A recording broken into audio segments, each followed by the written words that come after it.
Hello viewers, welcome to social post. ఈ రోజు మనతో కిషోర్ కుమార్ గారు ఉన్నారు, CEO and founder of team Excelitics. Let's welcome him. చాలా మంది ఏంటంటే కోర్స్ అనేది కంప్లీట్ చేస్తారు, తర్వాత జాబ్ సర్చింగ్ లో ఉంటారు. తర్వాత జాబ్ సర్చింగ్ లో వాళ్ళకి జాబ్ ఏం దొరకదు, ఫెయిల్యూర్ అయిపోతారు. ఇక్కడ ఇన్స్టిట్యూషన్ అనేది తప్ప, అంటే ఇన్స్టిట్యూట్ వాళ్ళకి తప్ప, లేకుంటే స్టూడెంట్ కి అంతలా టాలెంట్ లేదా, వాళ్ళ మిస్టేక్ అంటారా, లేకపోతే మార్కెట్ రియాలిటీ అంటారా? మీరేం చెప్తారు ఈ మూడిట్లో? ఏ కైండ్ ఆఫ్ థింగ్ లోనైనా సక్సెస్ ఫెయిల్యూర్ అనేవి కామన్ గా ఉంటుంది. మీరు జాబ్ సర్చింగ్ లో కూడా సక్సెస్ ఫెయిల్యూర్ కామన్. అది రైట్లీ ఆస్డ్, ప్రతి ఒక్క స్టూడెంట్ కి జాబ్ వచ్చేస్తుందా నేర్చుకుంటే అంటే I mean I don't want to lie here, రాదు.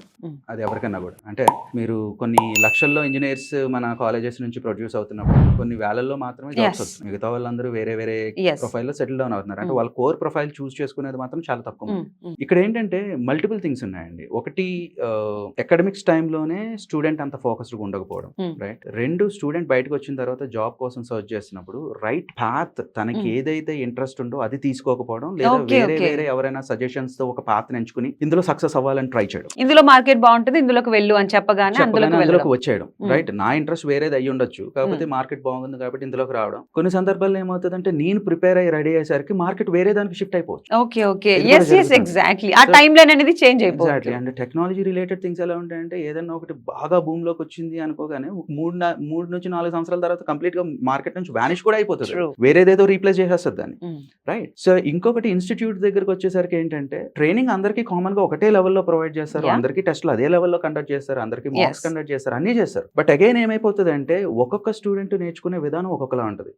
మీకు కొంతమంది స్టూడెంట్స్ కి ఒక టాపిక్ చెప్పినట్టు అర్థమవుతుంది, కొంతమందికి 2-3 సార్లు చేస్తే అర్థమవుతుంది, కొంతమందికి అది కూడా అర్థం అవ్వనప్పుడు వేరే ఎగ్జాంపుల్స్ తో చెప్తే అర్థం అవ్వదు.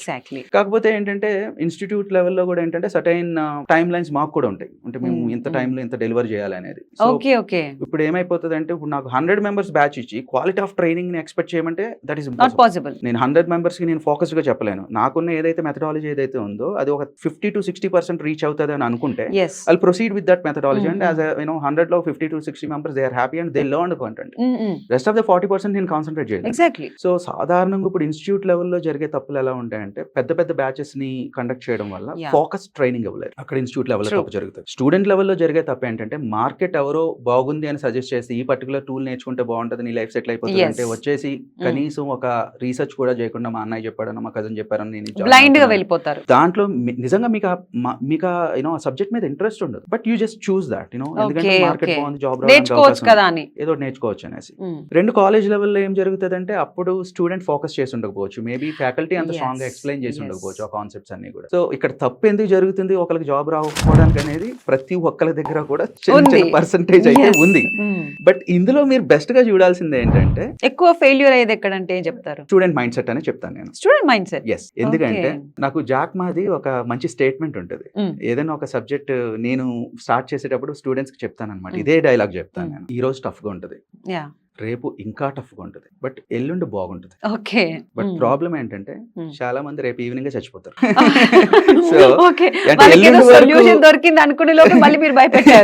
సో అంటే ఎల్లుండి వరకు ఆగాలి. ఎగ్జాక్ట్లీ. అంటే ఎగ్జాక్ట్లీ అంటే మైండ్ సెట్ మీరు ప్రిపేర్ చేయాలి. Your mind can take a lot of pressure actually. తీసుకోవచ్చు, చాలా చాలా నేర్చుకోవడానికి అవకాశం ఉంటుంది. నేను చూసిన బ్యాచెస్ లో కూడా అంటే we run very focused batches అనమాట. మేము ఎప్పుడు కూడా ఒక 25 to 30 రిజిస్ట్రేషన్స్ ఈచ్ బ్యాచ్ కి తీసుకుంటాం. అంతకన్నా పెద్దది అయితే మేము ఎక్కువ మందితో అయితే మేము ఫోకస్ చేయాలి, ఫోకస్డ్ ఉండాలి. నేను క్లియర్ గా చెప్తాను, మీకు ఈ రోజు రేపు టఫ్ గానే ఉంటది. ట్రస్ట్ మీ, మీరు ఇదే సబ్జెక్ట్ కనుక స్టిక్ అయ్యి ఉంటే 3వ రోజు నుంచి మీకు అర్థం అవడం మొదలు పడుతుంది. నేను మైండ్ మీరు ప్రిపేర్ చేయాలి. లేకపోతే ఉన్నట్టుండి నాన్ టెక్నికల్ బీకామ్ వాళ్ళకి తీసుకొచ్చి పైథాన్ ప్రోగ్రామింగ్ అనగానే ఫస్ట్ ఆఫ్ ఆల్ ప్రోగ్రామింగ్ అనగానే భయపడుతుంటారు, టఫ్ ఉంటది లేదని నేను అన్ను. కాకపోతే మీరు ఒక 2-3 రోజులు కనుక దీంతో టైం స్పెండ్ చేసి ట్రావెల్ చేయగలిగితే 4వ రోజు నుంచి మీకు అర్థం అవడం మొదలవుతుంది.